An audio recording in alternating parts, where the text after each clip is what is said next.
এরপর দেখো এখানে কিছু অতিরিক্ত জিনিস তোমাদের শেখানো হয়েছে, যেগুলো ভার্ব নয়, কিন্তু এটাও তোমরা জেনে রাখো। ওপরের বাক্যগুলিতে বাক্যের শেষে strong, poor, busy, rich, polite, happy, shy, proud, young, clever, well, wise প্রভৃতি শব্দগুলো ব্যবহার করে বাক্যগুলির অর্থ সম্পূর্ণ করা হয়েছে।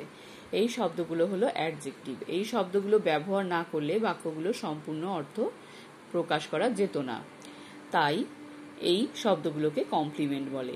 ওপরের বলতে এখানে বোঝানো হয়েছে যে এই প্রথম থেকে তোমরা যেসব উদাহরণ পড়লে, দেখো এখানে স্ট্রং, পুয়ার, বিজি আছে, এখানে সাই, ইয়ং আছে। এই উদাহরণের মধ্যে তোমরা এই বাক্যগুলো পাবে। এগুলোকে কি বলা হচ্ছে? কমপ্লিমেন্ট। এগুলো আসলে অ্যাডজেক্টিভ। এগুলো বাক্যগুলো সম্পূর্ণ করতে সাহায্য করেছে। এই শব্দগুলো না থাকলে বাক্যগুলোর কোনো মানে দাঁড়াতো না। এগুলোকে কি বলা হচ্ছে? কমপ্লিমেন্ট।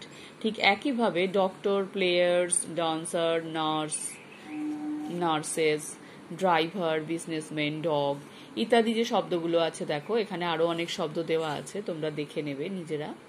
ক্যালকুলেটর, গ্লোব, ব্যাকপ্যাক এই শব্দগুলো ব্যবহার করে বাক্যগুলির অর্থ সম্পূর্ণ করা হয়েছে। এই শব্দগুলি হলো নাউন।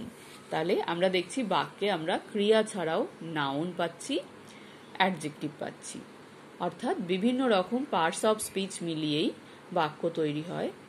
তো এখানে আমরা যে বাক্যগুলো দেখেছি, এখানে মূলত ভার্ব ছাড়া নাউন আর অ্যাডজেক্টিভ আছে।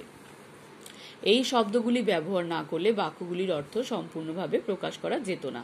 এই শব্দগুলিকেও কমপ্লিমেন্ট বলে।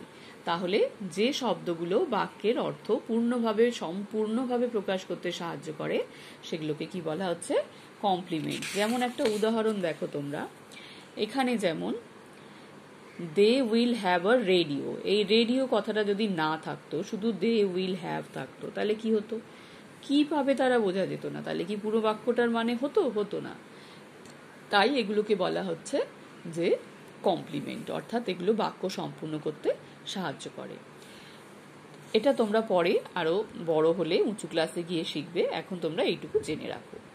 আর ভিডিওটা মন দিয়ে দেখবে, কোথাও বোঝার সমস্যা হবে না আশা করি, কারণ তোমরা এগুলো জানো।